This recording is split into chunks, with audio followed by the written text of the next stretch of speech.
Si vous levez parfois la tête en flânant dans Rochefort, vous aurez sans doute remarqué que le 137 de la rue Pierre-Loti a retrouvé ses 3 statues surplombées par de nouvelles marquises. En juin 2021, la mise en place de ces œuvres fut un événement particulièrement important sur le chantier. Aujourd'hui, c'est un grand jour pour la maison Pierre-Loti parce qu'on est en train de gruter sur la façade les 3 allégories des saisons qui ornent l'attique, c'est-à-dire le dernier niveau de la maison qui jouxte la maison natale de Pierre-Loti.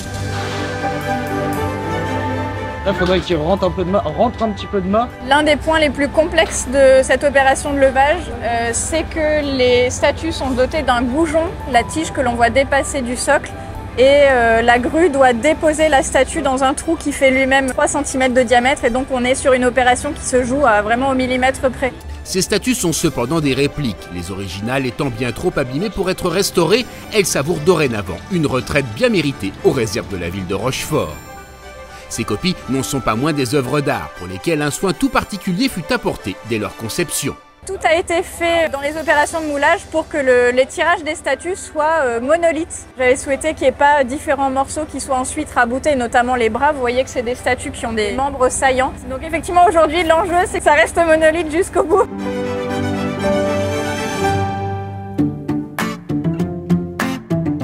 Si à l'extérieur de la maison on installe quelques éléments définitifs majeurs, à l'intérieur c'est une intense préparation aux travaux de gros œuvres qui se poursuit. Il faut avant toute intervention protéger les éléments existants, murs, cheminées, escaliers. Tout ce qui ne se démonte pas est enfermé dans des sarcophages de bois. Et ce qui se démonte est démonté, comme ici avec l'ensemble des vitraux installés là depuis plus d'un siècle, gare à la casse. Faire attention, le verre il fait 2 mm, c'est un verre qui est soufflé à la bouche. Donc c'est un verre très fin, il fait entre 1 mm et demi et 2,5 mm. Non, un petit coup de marteau dedans, toc, on casse le verre.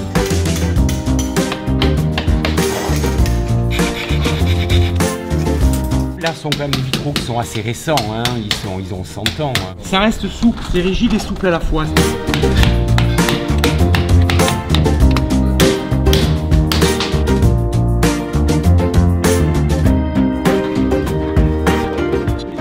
On l'a eu. C'était la plus dure la dernière, elle nous en a fait voir.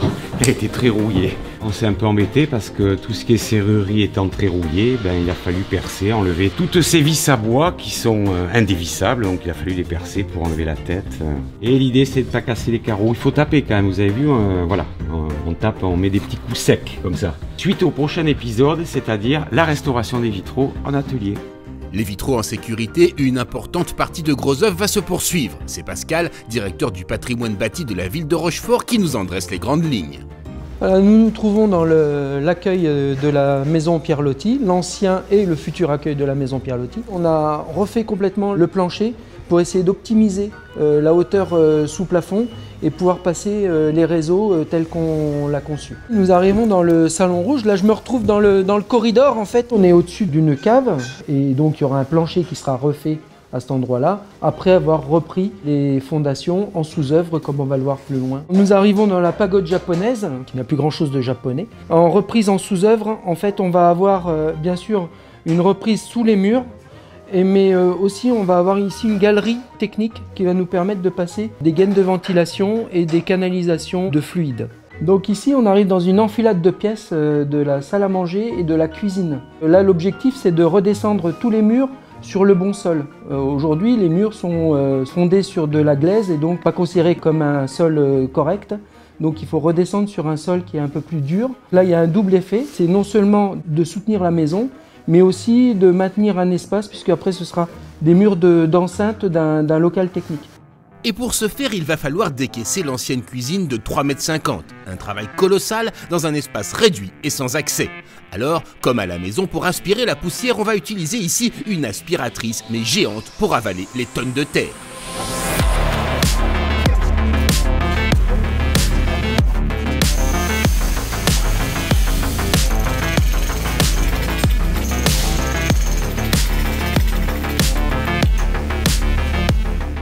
Le travail de décaissement est commencé à la main, puis une mini-pelle vient en renfort.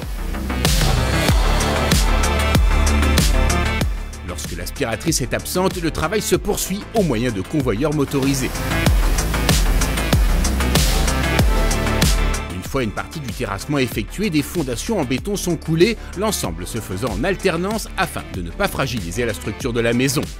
Une structure particulièrement bien protégée aussi à l'extérieur. On a vu que par l'intérieur, on faisait des reprises en sous-œuvre, mais c'est pas si facile que ça. Il faut aussi qu'on soutienne la maison par l'extérieur. Et donc, on a procédé à un étrésillonnement des façades. C'est ces grandes croix de Saint-André que vous voyez là en bois et qui permettent à l'ouvrage d'avoir une certaine tenue et de contreventer toutes les baies. En fait, ici, tout a été protégé pour justement sauvegarder le maximum de choses. Et on a un mur en pierre ici qui est façon cloître, qui a été complètement protégé par de l'OSB. Donc ici, on est sur le pied du contreventement qui permet de soutenir la façade, de l'empêcher de basculer. Ça la maintient en place. Et donc c'est fondé sur un gros bloc en béton qui a été coulé pour la bonne cause. À chaque fois qu'on fait une vibration, on risque de faire effondrer le bâtiment.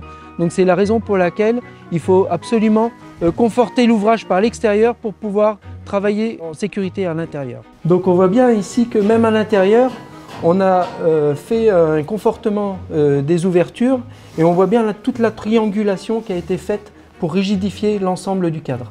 Donc ici nous sommes dans la salle gothique qui est la pièce qui se situe juste au-dessus des reprises de fondation qu'on est en train de faire en sous-œuvre. Et donc c'est la raison pour laquelle on a opéré les contreventements de toutes ces ouvertures.